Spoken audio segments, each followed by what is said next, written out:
Why did Marjorie Taylor Greene resign? She took to X Friday to explain. Wow, that's a dramatic start, Anna. Hello, everyone, and welcome back to the Daily News English podcast. I'm Anna. And I'm Peter. We're so happy you're joining us today. Our goal, as always, is to help you improve your English by talking about interesting news stories from around the world. We break down the words and ideas so you can learn English in a fun and easy way. Let's dive right in. So, Anna, that headline you just read is about a big change in American politics, right? Exactly, Peter. We're talking about Marjorie Taylor Greene. She's a well-known politician in the U.S. She's what they call a representative, right? What does that mean for our listeners? A representative is like a special messenger. People in a certain area, called a district, vote for her to speak for them in the government. So, she represents their ideas and needs. And she's decided to resign. That's a big word. Resign means to formally leave a job or position. She's stepping down from her role as Congresswoman. Wow, stepping down from such an important job. Why is she doing this? Well, the news says her decision comes after what they call a public feud with President Donald Trump. A public feud? That sounds like a big disagreement that everyone knows about. Yes, it's like a very open argument. She was once a strong supporter of his. But now they have different ideas? That's interesting. What did they disagree about? She disagreed strongly with several of his policies. Policies are like rules or plans that the government makes. So she didn't like some of the government's plans. What else? She also wanted to open the government and talk about something called the Epstein files. Open the government? Does that mean it was closed? Sometimes, if politicians can't agree on money plans, parts of the government stop working. She wanted it to get back to normal. I see. And the Epstein files? That sounds a bit mysterious. It refers to documents about a very serious criminal case involving a man named Jeffrey Epstein. There are names in those files. And she wanted to make those names public, but Trump and others didn't? That's right. It was a big point of disagreement between them. She vowed to read all the names aloud. Vowed means she promised very strongly to do it, even if it was hard. Yes, a strong promise. She also mentioned something interesting in her statement, Peter. What was that, Anna? She talked about the political-industrial complex of both parties ripping this country apart. Political industrial complex? That sounds like a big, complicated phrase. What does it mean? It's her way of saying that politics and big businesses are too connected. She thinks they work together against the common people. So, she feels like the system itself is the problem, not just one person. That's a powerful idea. Exactly. She believes that regular Americans, the people, have the real power, not the politicians. And she's going back to them, back to the people she loves, to live life and find a new path. It sounds like she feels unable to change things from inside the government right now. She also said she received threats, didn't she? That's really serious. Yes, she mentioned pizza doxing and even a pipe bomb threat on her company. Threats means someone is saying they will hurt you or your family. That's scary. Doxing is when someone finds private information about you, like your address, and shares it online to cause trouble. And a pipe bomb threat? That's a warning about a homemade bomb. That's extremely serious. It definitely is. Trump even mentioned that her constituents might not be happy. Her constituents are the people who voted for her in her district, right? The ones she represents. Correct. He suggested she might lose support. But eventually, the Epstein files were released. Oh, so the documents she wanted to release eventually came out anyway?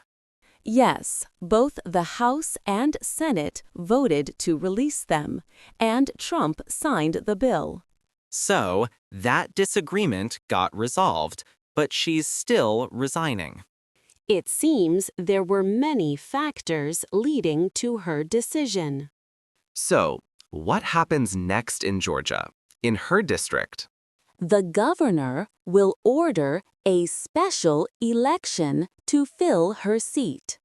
A special election? Is that different from a normal election? Yes, it's an election held at an unusual time, just to fill one empty position, instead of on a regular election day. And the new person will serve until the 2026 general election, which is a midterm election. Midterm elections happen in the middle of a president's 4-year term. It's when people vote for representatives and senators again. So, it's a way for people to choose new leaders for their local areas. Exactly. And a representative usually serves for 2 years. It sounds like a lot of important changes are happening in her district. Yes, a lot to keep track of. Now is a great time to pause and check out the vocabulary for this story. Peter. Let's look at some of the interesting words we just discussed. First up, representative. Ah, a representative. That's a person chosen to speak or act for a group of people, especially in a government. So, like someone who speaks for your town in a bigger meeting? Exactly, or for a district in the country's main government, like in this story. Great. Next, resign. To resign means to officially tell your boss or the organization that you are leaving your job. You decide to quit. So, if you say, I resign, you are saying, I quit my job. That's right. Very formal. How about public feud? A public feud is a long, angry argument between two people or groups that everyone knows about. It's not private.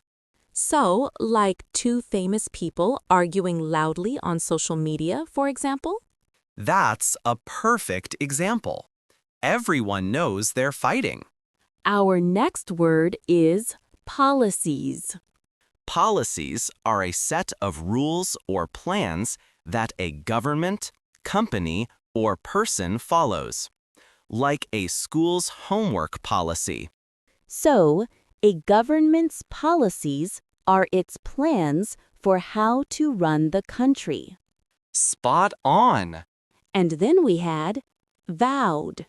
To vow means to make a very serious promise or a solemn commitment to do something. Like when you promise to do something very important, you can say, I vow to do this. Yes, it shows a strong will to keep that promise. Another big phrase was political industrial complex. This phrase suggests that politicians and large industries, or big businesses, work together too closely. And that this connection can sometimes work against the everyday people. Precisely. It's about power and money being intertwined in government. Okay, two more. Threats. Threats are statements where someone says they will harm you or do something bad to you. So, if someone says, I will hurt you, that's a threat. Yes, it causes fear and worry. And finally, constituents.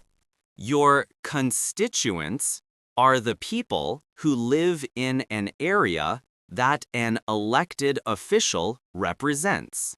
So, if I vote for someone, I am one of their constituents. You got it. They are the people who put the politician in office. Now it's your turn, listeners. We've talked about Marjorie Taylor Greene resigning from her job as a representative. She said she felt the political industrial complex was too strong. What do you think? Is it hard for one person to make a big difference in a large government? So, to summarize today's story, Marjorie Taylor Greene, a representative from Georgia, is resigning from her position. She cited disagreements with President Trump on various policies and her frustration with what she calls the political industrial complex. She also mentioned receiving threats, which sounds very difficult. A special election will be held in her district to choose a new representative. It's a big political change, and it shows that even high-level politicians face challenges and make tough decisions. Absolutely. Thank you so much for joining us on the Daily News English podcast today. We hope you learned some new English words and understood a bit more about how government works. If you enjoyed this episode, please hit that like button, subscribe to our channel, and leave us a comment. We love hearing your thoughts, and it helps other learners find our podcast. We'll be back soon with more news and more English learning fun. Until then, keep practicing and have a great day. Bye, everyone. See you next time.